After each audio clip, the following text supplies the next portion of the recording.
sebagai salah satu perusahaan yang pesat ya pertumbuhannya di industri air minum dalam kemasan, tentunya kita sangat senang sekali dengan keputusan pemerintah ini. Meskipun dari sisi Cleo tahun ini masih mampu tumbuh double digit, bahkan berencana bagi dividen interim di akhir bulan ini, Mbak. Namun kami tetap menghimbau agar keputusan ini disikapi secara bijaksana ya. Jadi di mana sebaiknya kita juga tetap jaga kehati-hatian dan waspada, karena bukan berarti bisa keramaian tempat ini ke pusat pariwisata, restoran, dan mal. Ada aturan yang tetap harus diikuti demi keselamatan bersama. Oke, sebelumnya kan waktu ada kabar bahwa akan menerapkan PPKM level 3, kira-kira dari Clio sendiri sudah ada strateginya nggak nih? Dan ada perhitungannya nggak akan seberapa besar dampaknya ke penjualan di Clio gitu ya? Dan setelah ditetapkan dibatalkan, kira-kira apakah ada signifikan penjualannya, kenaikannya atau seperti apa?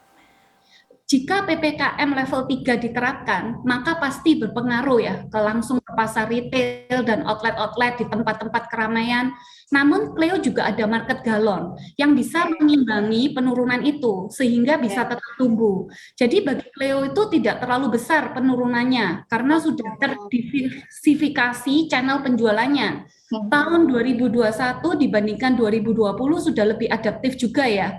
Jadi kita dalam menghadapi pandemi ini kita sudah pengalaman lah. Jadi kalaupun ternyata waktu itu diterapkan sudah ada pengalaman dari sebelumnya gitu ya, dan tadi ada salah satu lini bisnisnya di bidang galon gitu kan, itu juga akan menutupi kekurangan penjualan di yang lainnya gitu ya Mbak Melisa. Nah, tapi kalau dilihat lagi ini kan pasti yang paling berdampak signifikan ke pariwisata, terus ke retail gitu ya. Nah, dari penjualan Cleo sendiri ini lebih banyaknya ke industri yang mana nih? Pariwisata, retail, atau konsumen biasa atau seperti apa? Kalau dari segi Cleo sendiri, pasar di dunia air minum dalam kemasan kan dibagi tiga ya. Yang pertama kan general trade itu seperti retail, kedua itu modern outlet seperti supermarket, terus ketiga itu pariwisata itu semestinya masuk ke salah satu kategori ketiga ini yaitu special outlet seperti hotel, restoran, kafe gitu ya. Tapi kalau dari Cleo sendiri kita lebih fokus ke retail karena potensi pasarnya itu masih besar sekali meskipun ada pandemi.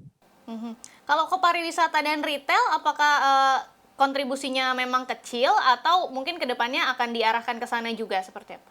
Kontribusinya kalau ke pariwisata kayak special outlet itu kurang lebih 10-15% ya. Oh, oke.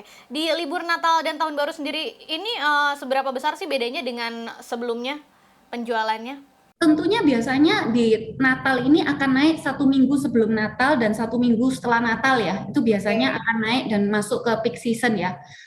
Itu biasanya kita bisa tumbuh kurang lebih bisa tumbuh minimal 10% ya, sampai 20%.